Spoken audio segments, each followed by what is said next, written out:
So for anybody else, just in case, like small content warnings, because some of the stuff I'm talking about is about development.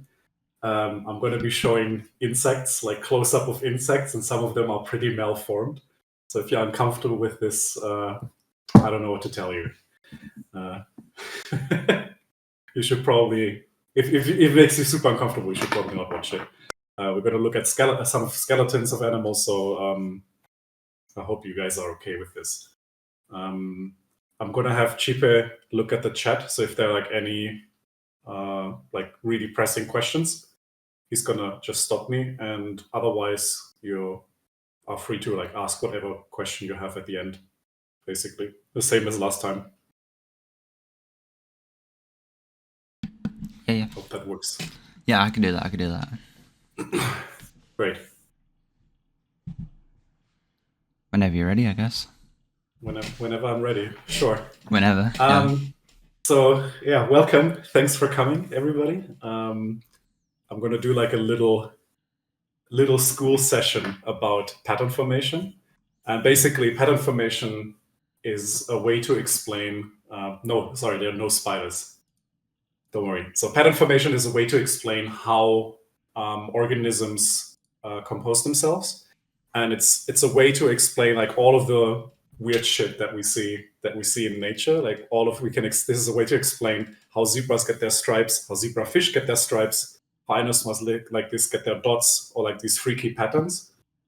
But it's also a way to explain how we can get from a single cell egg cell from a zebrafish to an already almost formed body plan that you can see here in only 24 hours. So all of this stuff can happen in 24 hours. And it's very, very directed. It's very robust. It can happen under different conditions. For example, like temperature, you can take away some of the cells and the embryo will still form. It will just form smaller, so it's size invariant as well. So all of these things need to be pretty robust, and they need to be fast, and they need to be efficient. So how do you do this kind of stuff? And hopefully by the end, you will have some idea what the hell a morphogen is, what is the French flag model, what are Turing patterns, what is a developmental module, because this is going to be one of the main focuses at the end, that development happens in modules. What are Hox genes, and why the hell does all of this stuff matter at the end? So the first thing is, what are morphogens? I'm going to make a very, very basic introduction, so you don't really need a lot of background in biology. But just in general, morphogens are usually proteins. They don't have to be. So for example, examples you see on the right, retinoic acid is not a protein. And there are substances that are produced at a localized source somewhere in the embryo, and they diffuse around cells. And if they find the receptor that is made for that morphogen, they will activate that receptor, and some sort of signal will be sent into the cell, which will then make the cell do something. Usually when it comes to development, what will happen is an effector, which is some sort of protein or mechanism inside of the cell, will make its way into the nucleus, where you can find the DNA, and it will either turn on or turn off genes. So this is what we would call a transcription factor. So if I ever use the word, then you know what this means. And we can use those morphogen gradients to make the cells having different responses. Maybe a bit more intuitive way to describe this is a very kind of famous example in developmental biology is the drunken sailor analogy. So imagine you have a large ship full of drunken sailors that just went ashore, and you have all of those drunken sailors just randomly walking around. And this is basically a metaphor for the morphogens just diffusing through a tissue. But obviously, we're not talking just about free space, free diffusion. We have cells that prevent the morphogens from diffusing. So those drunken sailors have to basically make their way through in between those cells. So it's like a city block, basically. And because we have receptors on the outside of those cells that can interact with the morphogens, we can kind of string the metaphor a little bit longer and pretend that those receptors are the pubs that you can find in those city blocks that will prevent the sailors from moving. So they will stay a little while, interact with the pub. So the morphogen will interact with the receptor, and then will continue to diffuse randomly. And through this localized source and this diffusion, what we can establish is a morphogen gradient. So if we look at some sort of tissue, what we can see here is that basically at the source where the morphogen is produced, we get a very, very high concentration of this morphogen, and the concentration will just gradually be reduced the further away we are from the source. And just having a gradient like this can already help us establish some sort of patterning. Like this would be the simplest type of patterning. So if we just basically what we could just do is just couple the concentration of the morphogen to the production of some sort of pigment. So the more morphogen we have, the darker the pigmentation is. And just with that, we already can do something like counter shading, which is something a lot of animals do. So if you ever wondered why a lot of animals have like whiter bellies, it's because usually when an animal is being lit from above, from the sun, if the underside is a little bit brighter than the top part, both of them counter out, and the animal looks much more flat visually. So you can see all of those mountain goats, the 5 mountain goats in this picture, if you can find all of them. So this is already very, very simple. We just have a single morphogen protein, and we can already couple some sort of patterning process on the outside of the animal. But we can make this a little bit more complicated. I see a lot of question marks. I was fucking with you. It's only 3 goats. It's not 5. So instead of doing a linear response, so the more morphogen, the more the cell does something, what we can do instead is doing some sort of threshold. So in this case, this is what we call the French flag model, is on the right-hand side, the cells receive very, very little of the morphogen, so they will not react to the signal. So there's some sort of threshold that needs to be overcome, and only if this threshold is overcome, will the cells react in some sort of way. So in this case, they will turn white. And you can put in another threshold. You can put in as many thresholds that you want. In this case, we have 2 thresholds. If the second threshold is overtaken, then the cells will not respond like the ones in the middle. They will respond like this, and they will turn blue. So this is a little bit abstract. So I guess we're going to look at an example with fruit flies. So I guess content warning. I think most of you know what fruit flies look like, but here you have some nice fruit fly larvas. And if you look at this is a very, very early fruit fly larva. So this is basically, there's almost nothing going on here in terms of cells. It's I think at this point, the embryo is basically just a single cell with a lot of different nuclei inside. And what you can see here on the left-hand side is a very, very high concentration of the RNA, so the precursor for the protein, of a protein called bicoid. And bicoid is responsible for establishing the front and the back of the developing embryo. So on the left-hand side, where you have a high concentration, where you have a high concentration of this protein, this is where the head of the larva and later the fly is going to be, and where you have a very, very low concentration is going to be where the tail is. So in the same way as I described, here we have 3 different thresholds, basically. So the different parts of the embryo will react differently, but in discrete ways, to certain concentrations of this bicoid protein. So for example, if we have a kind of mid-level expression of the bicoid, which you can see here by this white thing, all of the cells here will start producing a protein called Krippel. It's German for cripple. All of those names are very, very, very weird, but don't worry about it. And if you have moderately high concentrations or very, very low concentrations, then the cells in these tissues will start producing hunchback. But you can see that is extremely discrete. There's almost no overlap in cells that produce hunchback and that produce cripple. And now that we have these discrete changes in response from the cells with just like one morphogen gradient, we can do actually some really interesting stuff right off the bat, because we can just add more morphogen gradients. So this is an example that I pulled out of my ass. So this is not actually how zebrafish determine their stripes. Zebrafish do it in a much, much weirder way. But imagine you have a morphogen gradient that is produced at the top and one that is produced on the bottom. and both of them diffuse throughout the body, establishing two different gradients.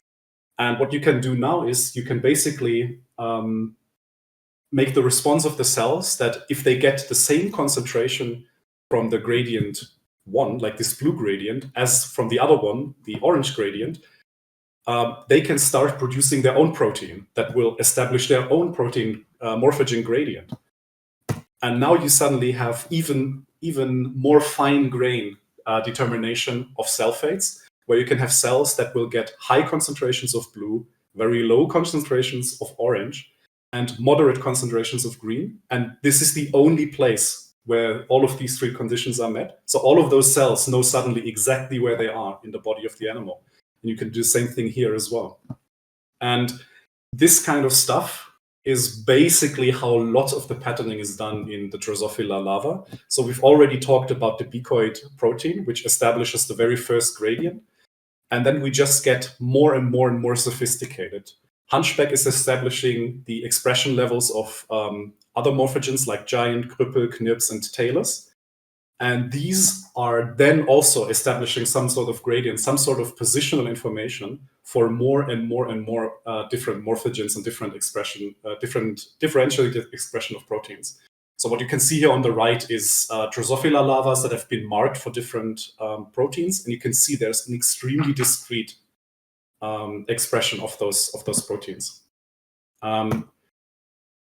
Maybe to explain a little bit how that exactly works, like from a mechanistic standpoint, is basically, as I showed you with the zebrafish, that there is that there are different concentration gradients, and because the combination of those different gradients only happen at specific points, you can basically design a DNA sequence that only responds to a certain combination. So for example, what we have here is the response of the segment 3 in the early developing larva that you can see here. So we have here the head, the aeriforming head, and here's the tail. And this segment needs to know where it is. It needs to know it is segment 3 and then needs to develop accordingly. I think it develops into wings later. And the way it does it is basically it has a DNA sequence that is responding to high concentrations of hunchback that you can see here, to low concentrations of giant and cripple. So it will not activate if there is any like giant or cripple in its vicinity, and it responds to a moderate concentration of beacoid. And if those conditions are met, and those conditions are only met in this area, it will start producing its own protein. And this one is called even stripe. So this is something that you don't really need to understand, but this basically gives you an idea of the like sophistication of this patterning system. So the way you read this is genes that are expressed in the head area, you find on the left-hand side, genes that you expressed more towards the tail on the right-hand side. And the y-axis here is giving you the time. So as time progresses, you get more and more and more different morphogens that activate, making the actual positional information clearer and clearer and clearer, all the way to the bottom here, where you get the segment polarity genes that can tell the cells on a cell-to-cell level, on a cell-to-cell resolution, exactly what part of the segment they are, if they're part of segment 1 or 2 or 3 or 4. And going on from there, those para segments will then turn into normal segments. And these will later correspond to the segmented nature that you can find in insects anyway. So for example, like this segment T1 here is later going to be the front thoracic region.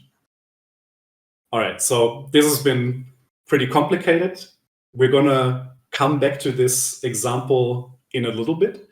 But there's actually a different way to do this kind of patterning that doesn't involve as many morphogens all interacting with each other, all having different concentrations. Because, for example, all of the things I've mentioned right now is that you get very discrete, like linear patterns, like stripes, but it doesn't really explain how you get super freaky patterns, like in that pufferfish that I showed you earlier, that it had these kind of labyrinthine patterns. That is super hard to establish with these kind of French flag models. But it's actually really easy to establish if you use something else. And this is what the next thing we're going to talk about is Turing patterns. It's like, I think most of you are familiar with Alan Turing, and he actually proposed a mechanism, a developmental mechanism, even though he wasn't a biologist, he was a chemist. He already proposed a developmental mechanism that can explain the kind of forms that we see in nature. And he did this in 1952. He also invented the word morphogen. And the way it works is you only need two different proteins. One of them is called an activator, which you can see here on the left in green, and the other one is called an inhibitor. And what the activator does is it activates the inhibitor. So this protein, the more you have of this protein, the more of this protein is produced. And the inhibitor, the one here, it can inhibit the activation of the activator. So the more inhibitor we have, the less activator gets produced. And the only other thing is that the activator also can activate itself. So if you have a very, very small concentration of activator, there's going to be a positive feedback loop. So you get more and more and more. And then the only other thing that you need in order for this to make a Turing pattern is that the diffusivity, so the speed by which the protein moves through the embryo, has to be low for the activator and has to be high for the inhibitor. And the way this works is, let's say we have here this plot that shows us space of the, for example, the embryo and the concentration of the activator in the inhibitor. So in general, the activator and the inhibitor are going to be in a permanent equilibrium. There's always going to be a little bit activator that activates inhibitor, and then the inhibitor starts deactivating the activator. So there's going to be some sort of equilibrium. But as soon as you have like a very slight perturbation, like some sort of noise in the system, which you always get in biological systems because they're inherently noisy, the activator will form its own feedback loop. It will produce more and more and more activator. So you get a sudden spike in space of high concentrations of activator, which of course will then also turn in a high concentration of inhibitor.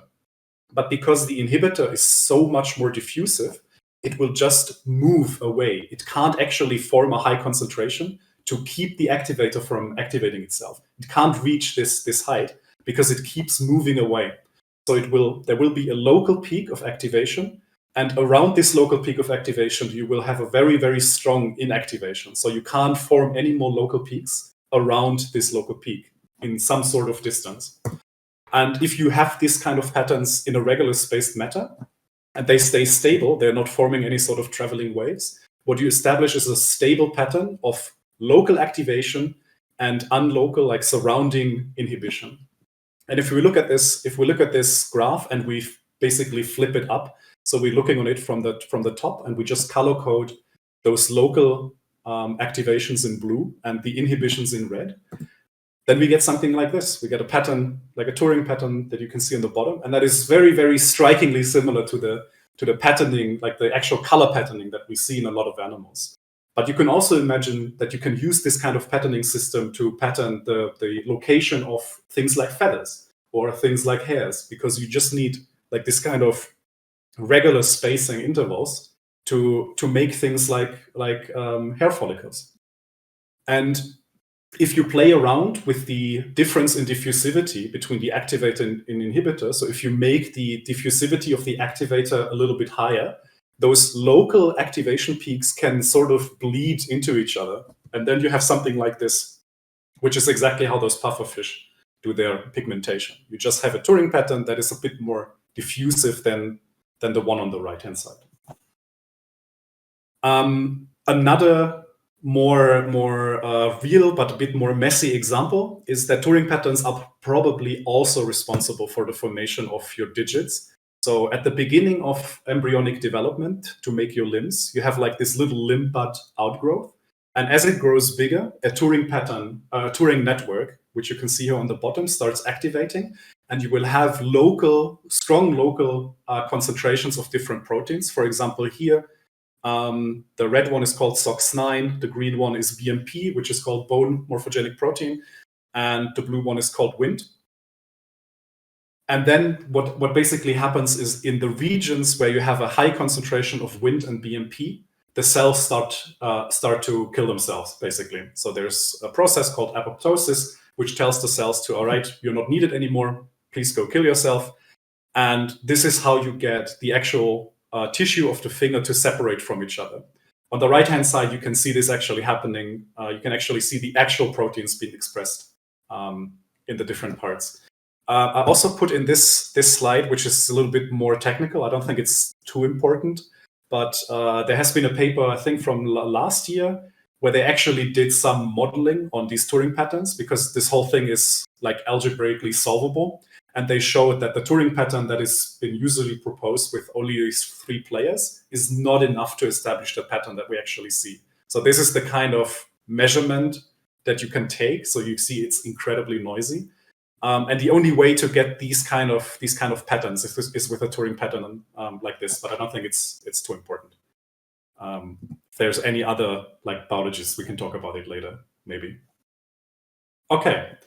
So these are like the general ways the general ways that those embryos can establish a lot of their patterning, can establish a lot of like positional information, and form their modules, their initial modules. And that's the next big thing that I want to talk about, is that in general, developmental biology or developmental processes are all about modules.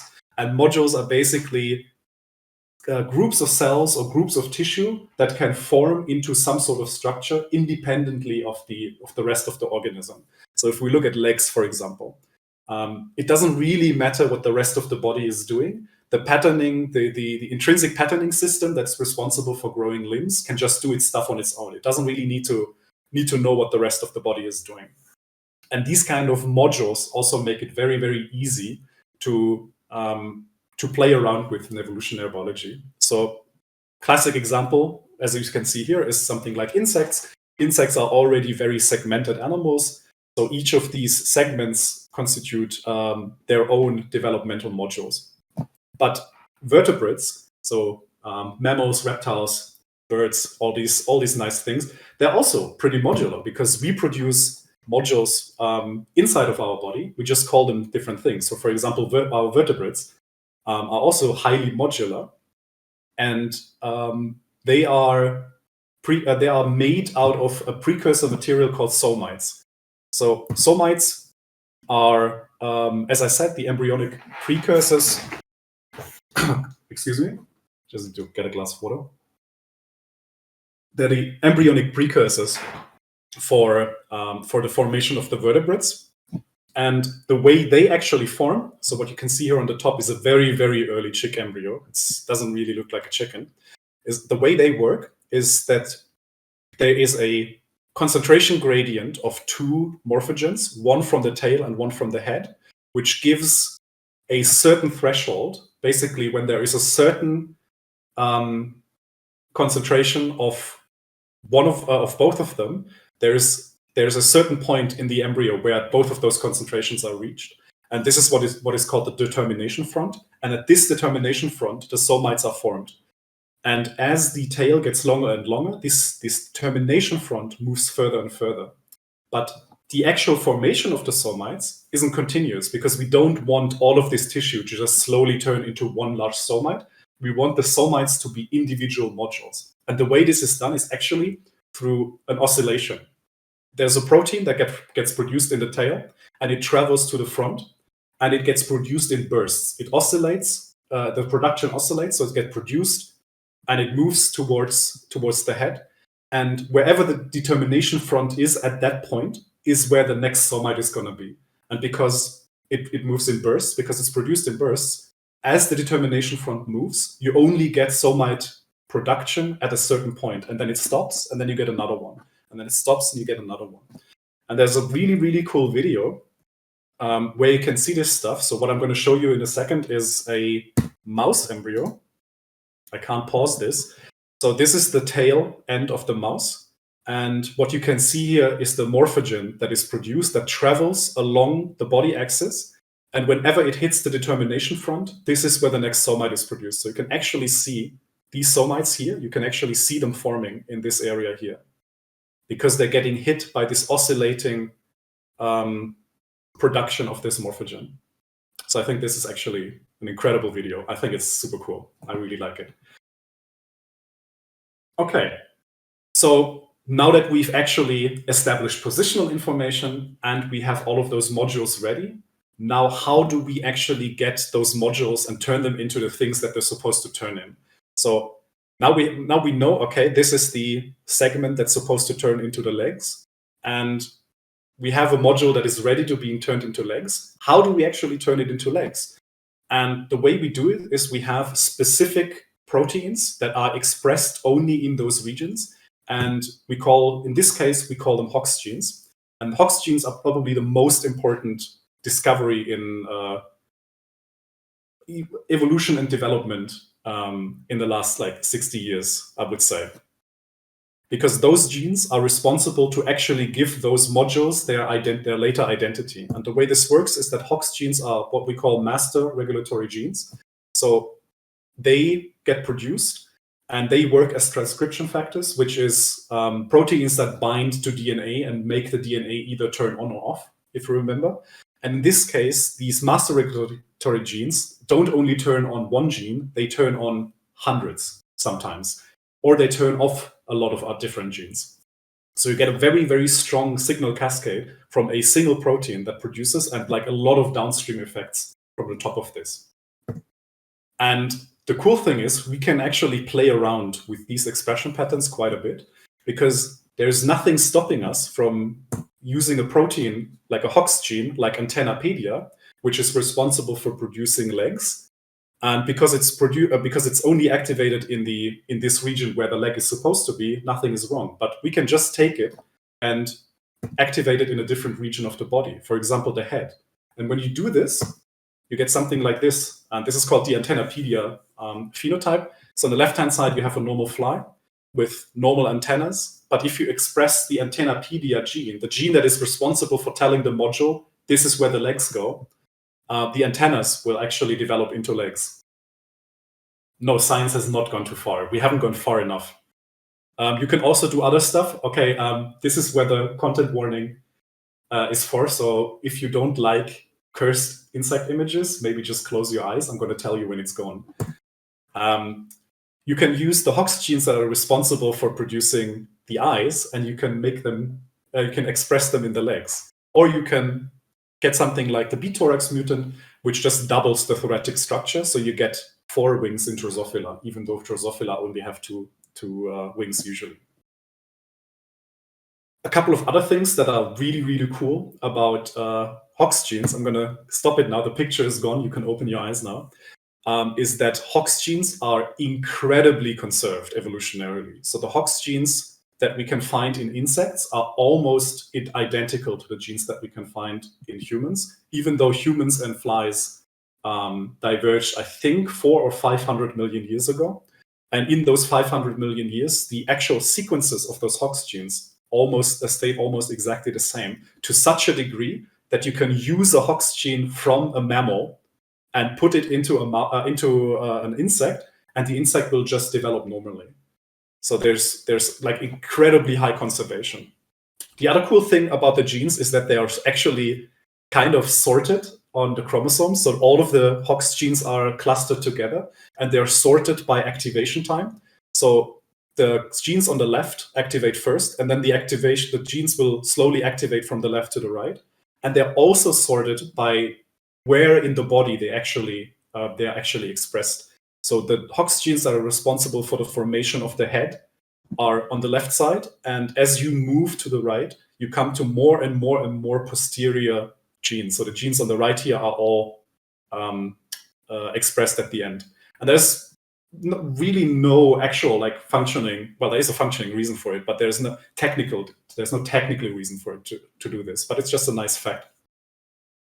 And in mammals, what we have with the Hox genes there are a couple of sets of Hox genes that are responsible for giving the vertebrates, so we're coming back to vertebrates now, their individual identity. So for example, Hox6 tells the vertebrates, you are part of the rib cage, so you need to produce ribs. And again, if you fuck around with the expression of the Hox genes, what you can get, for example, are phenotypes like this. So on the left-hand side, you have a mouse that is perfectly normal, except for the fact that it's dead. And if you overexpress HOX6, which is responsible for the production of the ribs, all of the vertebrates will think that they are actually rib cage. They're actually located in the rib cage, so they will all start producing ribs. And if you use HOX10 instead, which is the gene that is responsible for the ribs down here, none of them will produce ribs. And this kind of stuff isn't only important for like making freaky mutants that are kind of fun to look at. It is also like an incredibly powerful tool for evolution. Because, for example, you can use those modules and put them in different places and then play around with to make different phenotypes. So in these scarabs like this, where you can see these massive horns, these are actually modified legs. So basically, the developmental tool that is used to make legs has just been copied and is also expressed at the head. And then we just modify the way this like quote unquote leg is supposed to look like, and suddenly we have a horn like this. And this kind of co-option happens all the freaking time in evolutionary biology. And that's what's so powerful about having these developmental modules. It's because it allows you to play around with different parts of them to make completely new things. Okay, so I'm at the end now. And I guess the last thing really is like, why does all of this stuff matter? Obviously, there is a huge amount of implication for medical science. The more we know about developmental biology, the more we can help people with birth defects. The more we can learn about how to generate tissue, how to generate organs, this kind of stuff. But for me, I come from an evolutionary background. For me, this is incredibly interesting, just because in order to fully understand evolutionary biology, you need to understand development, because development has a huge influence on the way evolution works, and it can explain a lot of things that can't be explained by classical evolutionary theory. For example, why are there no vertebrate animals with six legs? We only have 4. 6 legs isn't bad. Like, insects have 6 legs, but why can't vertebrate animals have 6 legs? Why do all vertebrate animals have 7 neck vertebrates? All of them. If you want a longer neck, all of the other animals just add more vertebrates. But if you want a longer neck in mammals, you have to make giant bones instead. And this is, yes, actually, I already saw it. This is what's called evolutionary bias or developmental constraint. And I think this is super, super interesting. And it only makes sense in the light of developmental patterning. All right. That is me. So you want to move on to the questions? Yes. Okay. Let me open the chat if there's anything. There was a few at the start, well, not at the start, but like as you were going through it in general. So I have one from Curious Isopod. That's a pretty good question. The HOX genes must have developed extremely early in evolution then, so do all animals have the same HOX genes? They evolved early in more complicated animals, for sure, yes. So they didn't evolve early in life. HOX genes probably evolved during the Cambrian explosion, because that's where we see most of the crazy body plans that we have now. And basically all animals have the same HOX genes. They might lose some of them, they might gain some of them, because there have been some whole genome duplications. So if you remember earlier the picture I showed you, mammals actually had way more HOX genes than fruit flies. So fruit flies have these HOX genes here, and humans actually have like 2 or 3 or sometimes 4 copies of this one gene. And that's because in evolutionary history, there have been genome duplications. So they suddenly have like duplicate HOX genes to play around with. And some of them were lost, and some of them were just repurposed for other things. And then your follow-up question, isopods have HOX genes? Yes, they do. What about Absolute Zero's question? Why can't I get no mains? I don't think science is ready for that kind of question. There was one Diablo had at the start about what was it? Do morphogens die off eventually? Yes. So most proteins, most morphogen proteins, usually have a half-life of something between 1 and 3 hours.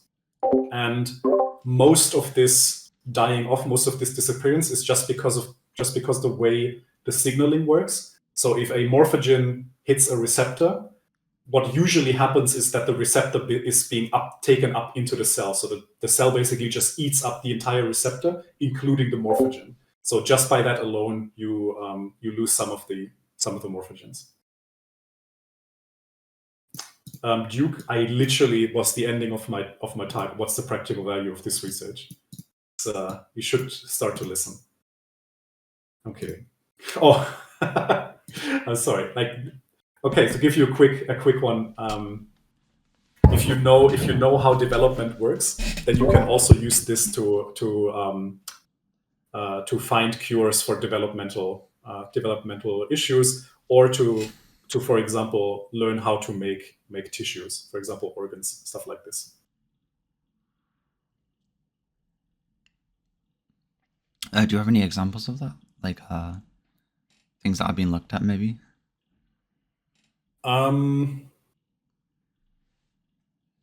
Nothing too concrete, because this is all still, it's very, very difficult.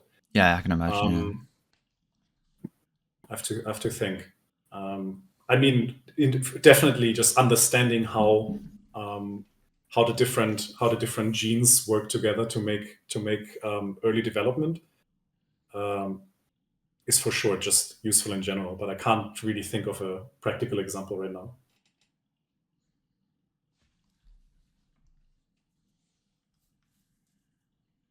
So I see another question. How well do mutants created this way work? Can they live, reproduce? So I guess you mean like the weird insects that I showed. There is this idea in evolutionary biology that's always been a little bit been laughed at. It is called the hopeful monster. Basically, that there can be like these developmental mutants that have crazy phenotypes, but most of the time they're not going to be able to do anything useful. But sometimes, very, very rarely, it might not be too bad, and then they can like continue doing this. For example, the Antennapedia one, they're fine. They just don't have antennas, but besides that, they're fine. They can just eat normally. And I think the B-thorax, the one with the 4 wings instead of the 2, they just can't fly. So in like a normal environment, they would die off pretty quickly, but in a lab environment, there's nothing really that keeps them from being happy.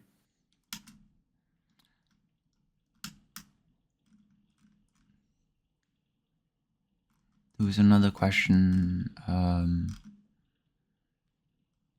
I think Marvin answered it, but I'll ask it just anyway. Where does RNA from bicoid come from? Does the embryo make it? That's a very good question. I think that the RNA is mostly is being produced at the start, but a lot of it also comes from the initial formation during the fusion between the sperm cell and the egg cell. So it's basically maternal mRNA, and that gets then then activates basically. So wherever the nucleus is of the egg cell is where you have the highest concentration of picoid, and which is also then going to be the head. So this is basically how you establish where exactly the head is going to be. I hope that answered it.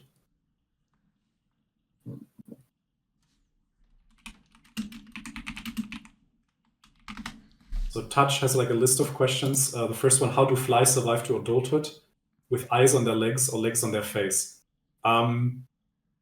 That's the good thing about these kind of like indirect developing animals, because the phenotype to have eggs, sorry, not eggs, eyes on the legs, isn't present in the larvas. So the larvas are perfectly normal; they can just eat, and then they pupate, and then during the pupate stage, they start turning into these absolute freak shows, and then obviously they die because they can't walk around. And I think, to follow up, somebody asked if they can actually see out of the eyes. I would be very, very surprised, because there's probably no mechanism that connects the nerves, or these like rudimentary eyes to the brain.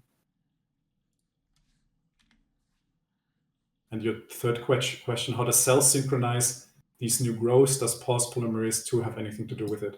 I don't know what pause polymerase II is, to be honest. And how do they synchronize the growth? It's morphogens. Again, it's like cell signals.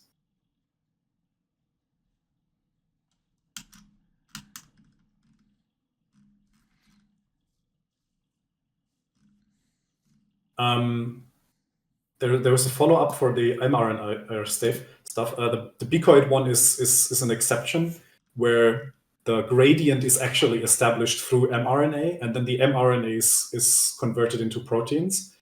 Usually what happens is the protein itself is produced at a local source, and then the protein just diffuses. For Bicoid, it just happens to be that it's the mRNA that gets transported through the embryo instead of the actual protein.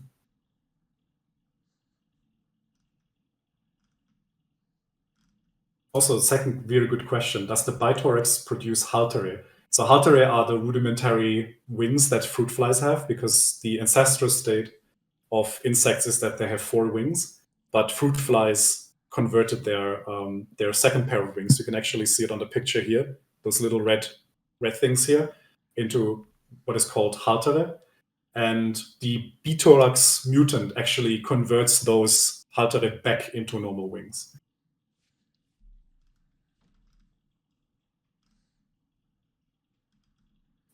Oh, dude, got another list. Sorry again if off topic.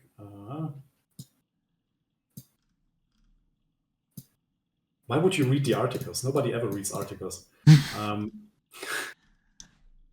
Are brains doing the same kind of patterning so that brain cells know where they are, or is the brain doing anything really fundamentally different? That is an excellent question. I'm not even close to being qualified for. I would imagine during early development, yes, but I don't know what happens when the brain is actually functioning, and if the intrinsic structure is just from the way that the brain is communicating with itself. But I would imagine it happens in a very similar way.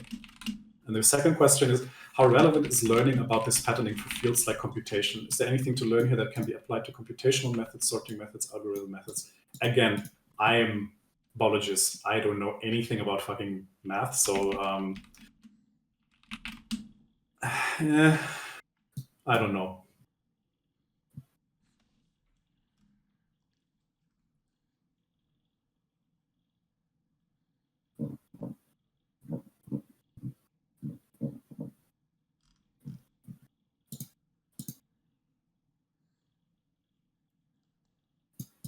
What is a woman? Ask your mother, okay? You talked about a paper with a mathematical thing. Was that for the pufferfish? No. No. That was the mathematical analysis of Turing patterns, something. And basically what they did is they built a program that you guys can just use. If you guys want to fuck around and design your own Turing patterns, you can do that. And basically what they did is they used them, if I understood it correctly, they used some sort of algebraic toolkit to basically make an exhaustive list of possible Turing patterns or Turing networks. So this is something that you can just do in math. You can just go through all of the possible combinations of these interactions. So if you have, for example, this Turing network that's made out of 5 different constituents, like every one of these can interact with every one of them, either in like an activatory or an inhibitory way, or not at all. So there's like thousands or 10,000s or hundreds of thousands different combinations for these networks. And then you can just use algebra to figure out if those networks are stable. And you can sort out all of the ones that are not, or that are basically just mirror images of each other. And then you can come up with an exhaustive list of stable Turing patterns. On that, and then sorry, carry on. And then basically, what they also found is that depending on the type of Turing pattern, you get some restrictions on what the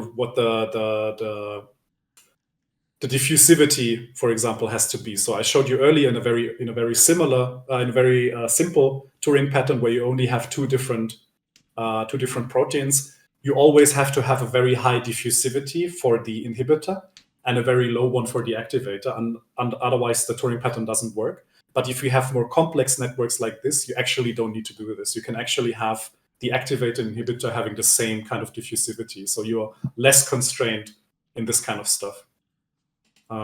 If people are interested in like the math side of things, the paper is in the event description. By stable, do you mean that eventually it comes to a stop? It means that you get local activations or inhibitions that don't move. Yeah, okay. Basically. Yeah, so yeah. you don't get traveling waves, but you get local activations or inhibitions that just stay exactly where they are. Okay, yeah. Okay, I think there was Because I could some imagine more. there's quite a lot of patterns and combinations that would just constantly keep moving about. Yeah. Yeah, I think for something like this, they had like 160,000 or something, Jesus. if I remember Okay. correctly. Let me see. How do Hox genes factor in potential future genetic modifications or other far-out concepts? I'm not quite sure what that question means. I'm going to answer a couple other ones, and you can elaborate if you want, I support. You mentioned zebra stripes. Are they just an even more diffuse case of the pufferfish patterning?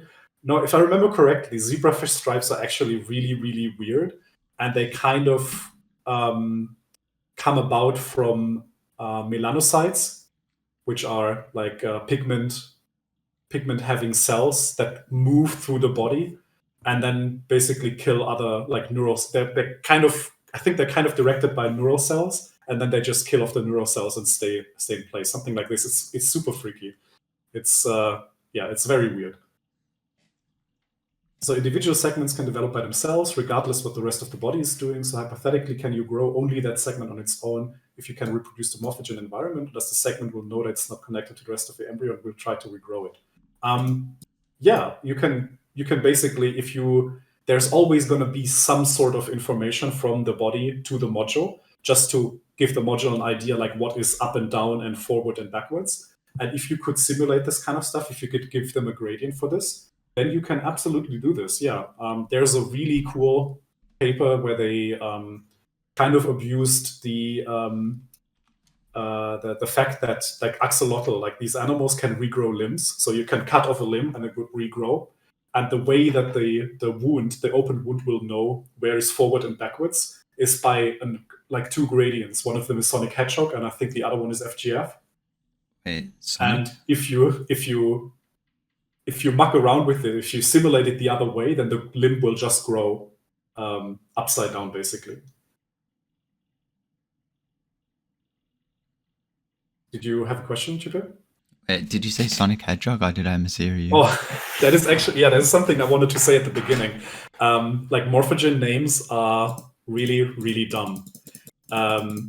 So in early Drosophila developmental stuff, we found a gene that if you knock it out, the larva will kind of have a hunchback. This is where also the name hunchback comes from, and it will have like bristles that stick up, and it kind of looks like a hedgehog. So they were like, oh yeah, let's call this protein hedgehog.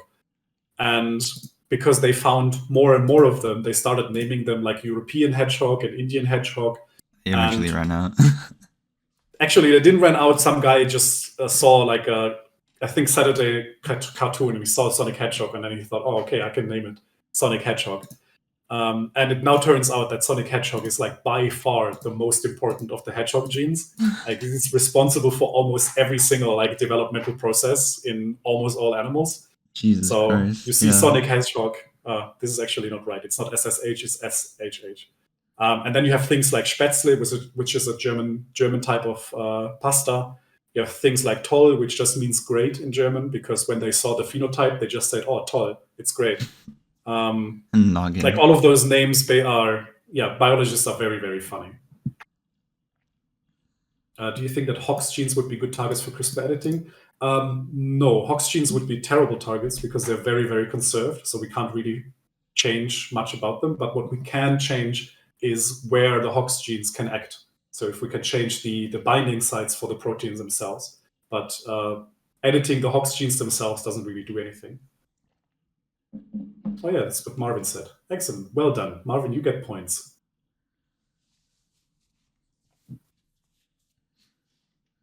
What are some commonly misplaced Hox genes in humans? I think whenever you have malformations, at least the ones that survive, where the fingers are fucked or where fingers are missing or fingers are fused, this kind of stuff, I think this is almost always some sort of Hox gene mishap. But usually, if there's some sort of mutation or something in the Hox gene, the embryo won't develop properly.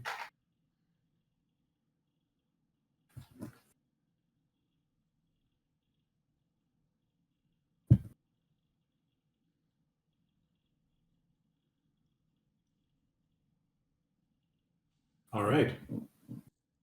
I guess if there are no more questions, we can all watch Destiny now, I guess.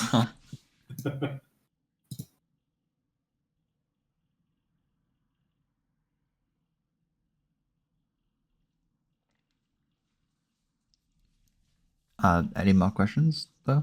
Like, I feel like there should be some more. I'm surprised I can't come up with many. Oh, you had a diagram of the Turing pattern things. Mm-hmm. Was the ones that like self-inhibiting? Like, if that makes sense. Do you mean? Sorry, I can actually just go back to the presentation if you want. Yeah.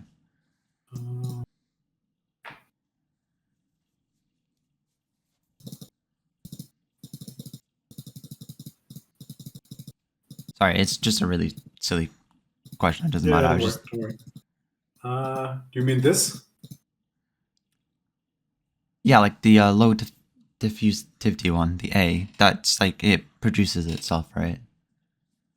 That's what like the No. So the the low diffusivity. The activator activates itself and the inhibitor. Yeah. Can you have one that inhibits itself then? Does that make sense?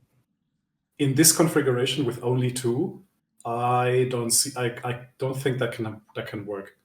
If you have a more complex Turing network, then you can probably have an activator that inhibits itself. But if you have an activator that inhibits itself in this configuration, you never get the runaway. You never get like this runaway thing at the start. So it will just stay like stable. You will just have low concentration of activator. Yeah, because you showed one with like more of them. I think it's the next slide.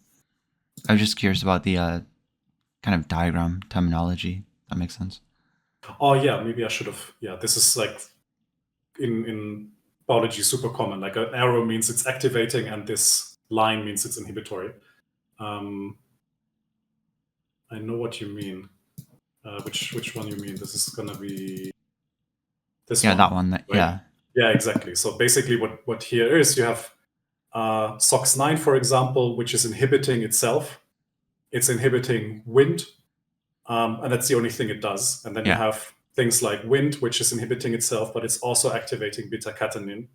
And beta-catenin is inhibiting something called SMUT, which is also a very, very dumb name when you figure out where it comes from. Sounds pretty yikes, yeah.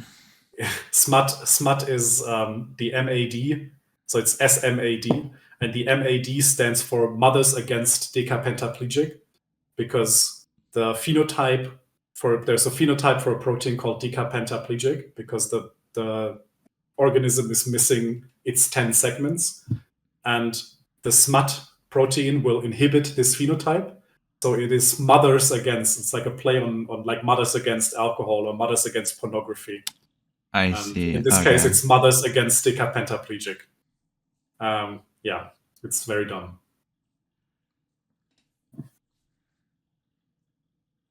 Yeah, in this case, you actually don't have you don't have a single self-activating morphogen in this network, but it's still stable. I would have to go through it, like how exactly it works. I guess this one activates this one, which activates. Oh well, no. Which one would be the runaway stuff? Good question. Doesn't matter. Can you share the video of the SF stuff in the segment creation? Oh, you mean the GIF of the mouse with the glowy bits?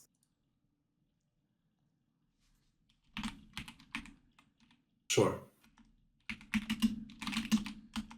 Do all dots in Turing patterns start from noise?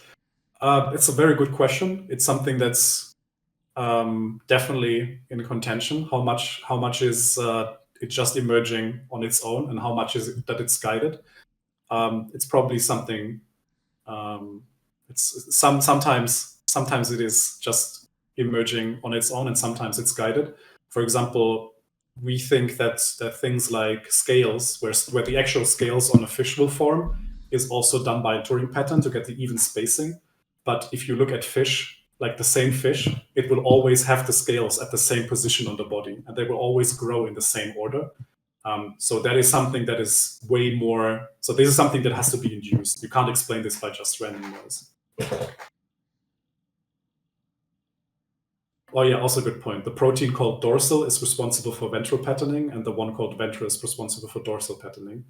Because that the name for a protein is always the phenotype that you get when you fuck it up, basically. That's kind of how the naming conventions work.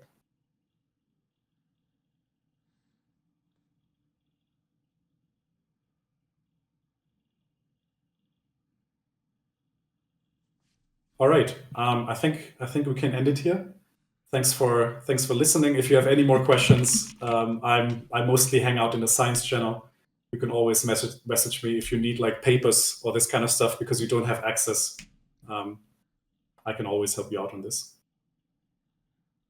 Yeah, this is interesting actually. I never thought about patterns farming in like this kind of way. It's super interesting. Yeah, it's really nice. And yeah, the evolution aspect on that is also really, really cool. Like the questions that I've mentioned at the end, like why do we not find certain phenotypes? And this like developmental constraint is super interesting. For example, like one really nice example is you can find centipedes and you can count the amount of segments that they have. And like you can find centipedes that have 17 segments, and you can find centipedes that have 191 segments and everything in between, but none of them have a even number of segments. It's always an odd number. And there's like, from an evolutionary perspective, there's no reason for this because there can't be an evolutionary disadvantage to having 20 segments instead of 19. Yeah. But it doesn't happen. It's impossible. And that's because the way the segments are made during development is that they're always made in numbers of 2. And the reason why it's odd is because the very first segment that's supposed to be legs got converted into those venomous claws that you have in centipedes. So that's why it's an odd number. They don't have odd number of legs because they always have one leg on the left and one leg on the right. So it's always going to be an even number. Yeah, and odd number doubled is always even. Yeah. Yeah. Yeah, exactly, Diablo. So technically, it's an even segment number. It's just that the first segment has been co-opted into doing something different. You mean the same problem? Why is it only even? Yeah, well, because the development just produces the segments in numbers of 2, basically. And you can't really break away from it. You probably could evolutionary if there was like really strong pressure, you could probably change the development of the segments to make it just one segment at a time. But there's really no reason because functionally for a centipede, there's no difference if it has 16 segments or 17 segments. Bye, iSupport. Great questions. All right, guys, that's it for me. Again, if you have any questions, just hop into the science chat. Yeah, okay. All right, thanks, Chico. Thanks a lot for organizing thank you. this. You did all the work. Cool. You did all the work. Thank you. I just clicked the button inside the event. You know. Well done. Oh, well done to you, dude. Bye, guys. See ya.